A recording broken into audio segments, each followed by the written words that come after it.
사랑과 은혜가 풍성하신 아버지 하나님, 복된 주일을 허락하시고 그 주일에 예배를 사모하며 말씀을 사모하여 이렇게 예배 가운데 나온 우리 모든 성도님들이 계십니다. 하나님, 저들의 삶을, 인생을 축복하여 주시고 일평생 그 말씀 안에 살아갈 때 주시는 그 축복과 은혜를 누리며 살아가는 복된 인생들 다 되게 하여 주옵소서. 온라인으로 드리는 이 예배 가운데 함께하여 주셔서 말씀이 우리의 심령을 변하게 하시고 그 말씀의 능력과 그 은혜의 풍성함 안에서 승리하며 살아가는 복된 한날 되게 하여 주옵소서. 감사드리오며 예수님의 이름으로 기도드립니다. 아멘. 다 함께 찬송가 447장 함께 찬송하겠습니다.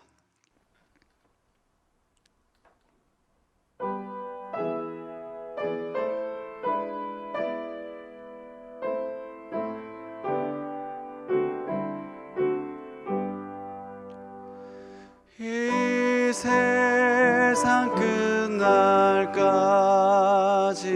주 섬겨 살리니 내 친구 되신 주여 늘 함께 하소서.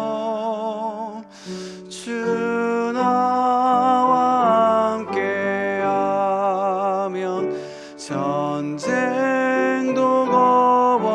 겁없고 주 나를 인도하면 늘 안심하리라. 나 주를 따를 때에 주 약속하신 건 그 영광 중에 모두 이루어 주소서.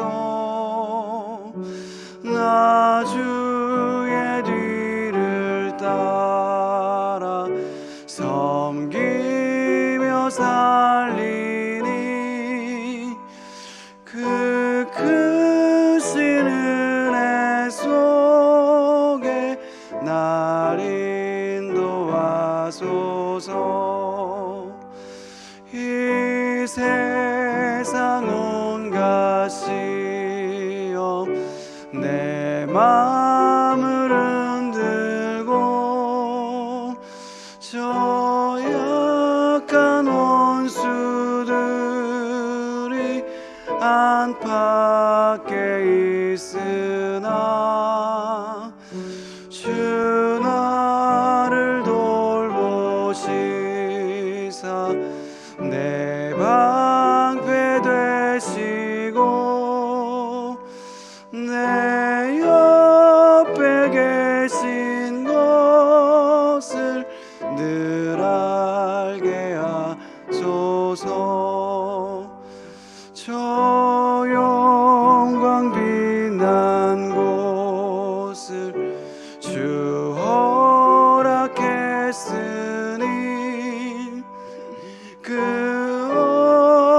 허락하신 곳을 늘 사모합니다. 끝까지 쉬지 않고 주 따라가리니 주 넓은 사랑으로 늘 인도하소서.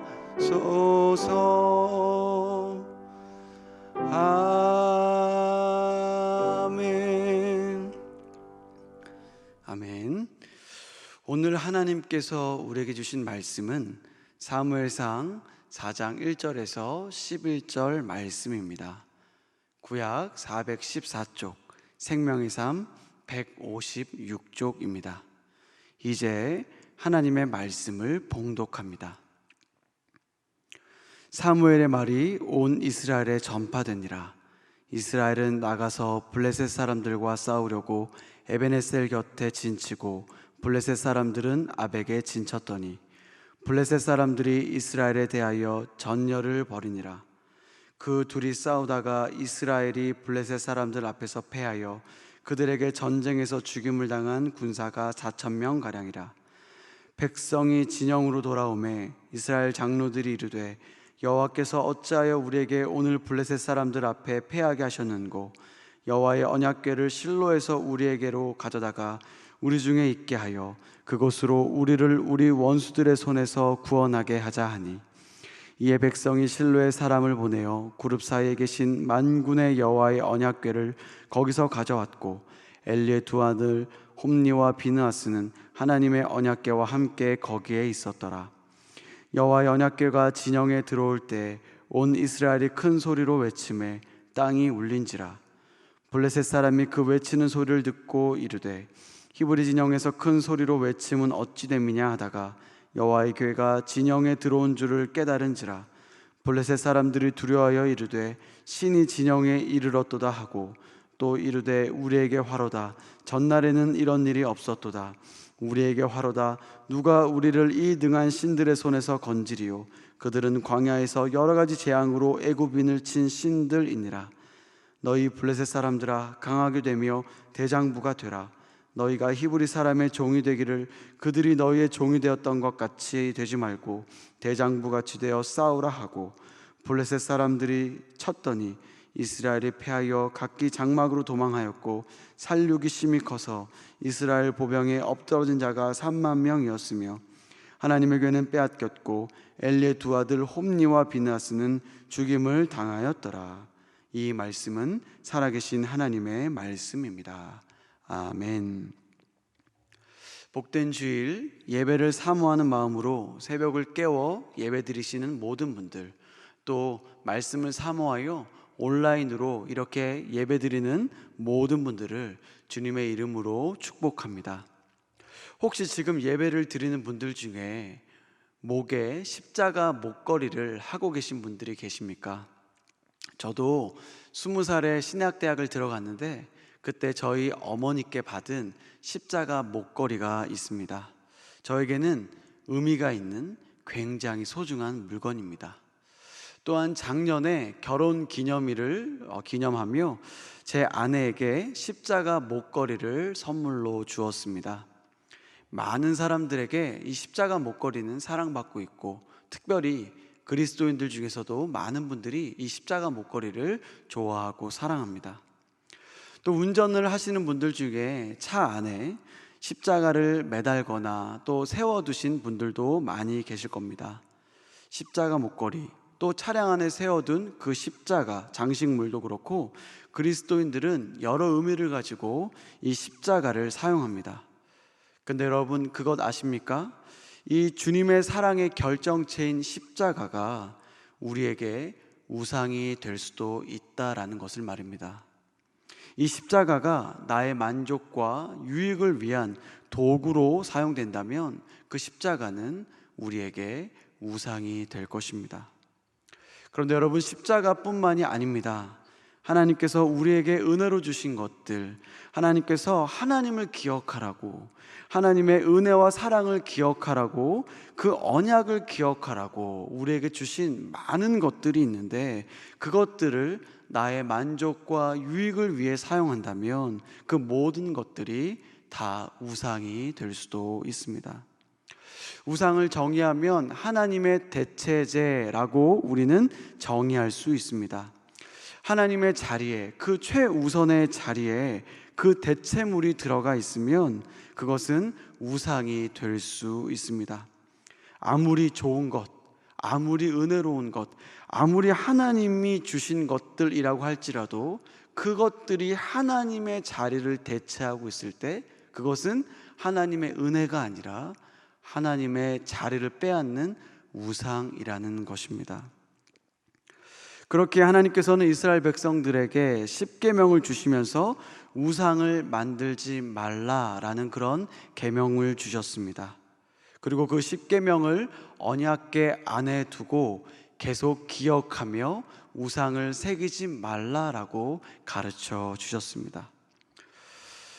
그런데 오늘 말씀은 그 언약궤마저도 우상을 섬기지 말라라는 하나님의 언약, 하나님의 계명이 쓰여진 십계명이 들어간 그 언약궤마저도 우상이 될 수 있음을 우리는 오늘 말씀을 통하여 확인해 보게 됩니다. 그렇다면 우리는 하나님이 주신 이 은혜의 선물들을 어떻게 받아들여야 할까요? 그리고 우리가 건강한 신앙생활을 하기 위해서 우리는 어떻게 해야 할까요? 오늘 말씀을 통하여 한번 살펴보길 원합니다. 사무엘이 선지자로 사역을 시작했을 때 이스라엘과 블레셋 사이에 전쟁이 벌어졌습니다. 이때 이스라엘은 패하였고 무려 4천여 명이나 되는 많은 사람들이 생명을 잃게 되었습니다. 이스라엘의 지도자들은 왜 이 전쟁에 패배했는가 분석을 하였습니다. 그런데 그 분석의 이유, 그리고 다시 승리할 수 있는 이유를 하나님의 언약궤를 가지고 가는 것이라고 정했습니다. 이제 하나님의 언약궤를 가지고 전쟁터에 나아가면 우리가 분명 승리할 수 있을 것이다 라는 생각을 하였고, 그 생각을 행동으로 강행하였습니다. 그래서 실로에 있는 언약궤를 가지고 전쟁터에 나아갑니다. 언약궤가 이스라엘의 진영에 들어가는 순간 군사들은 큰 소리를 외치면서 그 언약궤를 기뻐합니다. 성경은 땅이 울릴 정도였다라고 기록하고 있습니다. 하나님의 임재를 상징하는 하나님의 언약궤가 이제 전쟁터에 왔으니까 이제 우리가 전쟁에서 이길 것이다 라는 그런 의미의 함성이었을 것입니다. 이제 이스라엘 군대의 기세가 하늘을 찌르게 되었습니다. 이제 하나님이 계시니까, 하나님이 함께 하시니까 우리가 전쟁에 이길 것이다, 모든 이스라엘 백성들이 생각하였습니다. 그리고 적이었던 블레셋 사람들도 하나님의 언약궤가 들어왔다는 소식을 듣고 두려워합니다. 이런 전쟁, 누가 봐도 이스라엘이 이길 것이다 예상할 수밖에 없는 그 전쟁에서 이스라엘은 패배하게 됩니다. 첫 전투에서 무려 4천 명이나 되는 많은 사람들이 생명을 잃었다면 이 두 번째 전투에서는 더 많은 사람들, 3만 명이나 되는 사람들이 생명을 잃습니다. 거기에 영적 기둥인 홈리와 비느하스도 생명을 잃게 되죠. 그리고 더 충격적인 것은 하나님의 언약궤를 빼앗기게 됩니다. 여러분, 어떻게 이런 일이 있을 수 있습니까? 전투에서 한 번은 질 수 있습니다. 그래서 언약궤까지 들고 갔는데 어떻게 전투에서 질 수 있었을까요? 도대체 하나님께서는 왜 이런 일을 허락하신 것입니까? 그리고 이 말씀 안에서 하나님이 우리에게 주시는 메시지는 무엇일까요? 우리 오늘 말씀을 통하여서 우리가 세 가지 메시지를 한번 살펴보기를 원합니다. 첫 번째로 우리가 꼭 기억해야 되는 것은 우리는 결코 하나님보다 앞서지 말아야 합니다. 나의 경험, 나의 생각보다 먼저 하나님의 뜻과 마음, 계획에 관심을 가져야 한다는 것을 우리는 오늘 말씀을 통하여 깨닫게 됩니다. 2절 말씀을 제가 한번 읽어보도록 하겠습니다. 블레셋 사람들이 이스라엘에 대하여 전열을 벌이니라. 그 둘이 싸우다가 이스라엘이 블레셋 사람들 앞에서 패하여 그들에게 전쟁에서 죽임을 당한 군사가 4천 명 가량이라. 성경은 이스라엘이 블레셋에 의하여 패배했다라고 기록하고 있지 않습니다. 블레셋 사람들의 의한 패배가 아니라 블레셋 사람들 앞에서 패했다라고 기록하고 있습니다. 곧 이 전쟁은 결코 블레셋이 강해서 훈련이 잘 되어 있어서 블레셋에게 졌다라는 그런 의미가 아닙니다. 하나님의 의도가 숨겨져 있고 하나님의 계획이었다라는 것을 우리는 알게 됩니다. 여러분, 이렇게 한번 졌으면 어떻게 해야 됩니까? 하나님께 무릎 꿇고 하나님의 뜻을 구해야 되는 것 아닙니까? 이렇게 해서 졌으면 하나님께 회개하고 돌이키고 하나님의 계획과 하나님의 뜻에 관심을 가져야 하는 것 아닙니까? 그런데 그들은 그렇게 하지 않았습니다. 오히려 전쟁에 졌다라는 그 충격, 패배감 안에서 하나님보다 앞서서 행동하게 되었습니다. 그렇기에 그들은 자기 소견에 옳은 대로 언약궤를 가지고 다시 전쟁터에 나아간 것입니다. 오늘 말씀과 유사한 사건이 성경에 기록되어져 있습니다. 바로 여호수아가 지도자였을 때 여호수아와 이스라엘 백성들은 여리고 전투에서 큰 승리를 경험합니다. 그리고 나서 있었던 다음 전투인 아이성 전투에서 어이없게도 패배를 경험하게 되죠. 그때 여호수아는 그 패배감에 휩싸여 급하게 전쟁을 치르지 않습니다. 여호수아는 죄를 뒤집어쓰고 하나님께 나아가 기도합니다. 하나님, 왜 졌습니까? 하나님 뜻 가운데 있다라고 생각했는데 왜 우리가 지금 진 것입니까? 그 전쟁의 패배를 자신들에게서 찾지 않고 자신의 소견에 옳은 대로 결정하지 않고 하나님께 묻는 모습을 우리는 말씀에서 확인해 보게 됩니다. 이 전투의 패배 안에 하나님의 뜻과 계획이 담겨져 있음을 그는 분명히 알았기 때문입니다. 그래서 기도를 통해서 하나님께 나아갈 때 하나님께서는 아간의 죄를 가르쳐 주셨고 이 범죄를 해결하고 나서 이스라엘 백성들은 계속 승리할 수 있었습니다. 처음 전투에서 패배하고 나서 이스라엘 백성들이 기도하고 하나님의 뜻을 물었다면 결코 이런 일은 생기지 않았을 것입니다. 여러분, 우리의 신앙생활이 건강하기 위해서는, 바르기 위해서는 결코 하나님보다 앞서지 말아야 합니다. 아무리 급해도, 아무리 중요한 일이라도 나의 생각, 나의 경험이, 나의 지식이 앞설 수 없음을 여러분 꼭 기억하실 수 있길 바랍니다. 우리의 신앙생활이 아무리 열정적이라도 방향이 틀리면 그 신앙생활은 잘못된 신앙생활일 수밖에 없습니다. 그렇게 우리는 계속 점검하고 확인해 보아야 합니다. 내가 지금 바른 방향 안에 있는가? 내가 지금 바르게 신앙생활하고 있는가? 내가 지금 하나님의 뜻 안에 있는가? 하나님의 마음과 계획이 지금 내 삶에 임하고 있는가? 우리는 점검해 보아야 할 것입니다. 특별히 한 번 실수했을 때, 한 번 실패했을 때, 한 번 넘어졌을 때 혹시 회복하려고 의욕에 앞서서 어떻게 만회하려고 하나님보다 결코 앞서지 마시고 하나님의 뜻과 계획을 묵상하시는 여러분들 다 되시길 바랍니다. 두 번째로 우리가 기억해야 될 것은 우리의 목적이 하나님이어야 한다는 것입니다. 결코 하나님이 주시는 은혜, 축복이 목적이 될 수 없습니다. 하나님 그 자체가 목적이어야 함을 우리는 꼭 기억해야 합니다. 3, 4절을 보면 이스라엘은 여호와의 언약궤가 없었기 때문에 전쟁에서 패했다라는 그런 결론을 내립니다. 언약궤는 하나님의 임재의 상징임은 분명합니다. 하지만 하나님의 언약궤는 결코 하나님이 아닙니다. 하나님은 언약궤에 묶여 계신 분이 아닙니다. 언약궤 안에는 여러분 무엇이 들어있습니까? 십계명이 써있는 돌판, 만나의 항아리, 그리고 아론의 쌍난 지팡이가 들어있습니다. 너무나 소중한 물건들이죠. 그런데 여러분, 그 물건이 소중해서 하나님의 언약궤가 소중한 것이 아닙니다.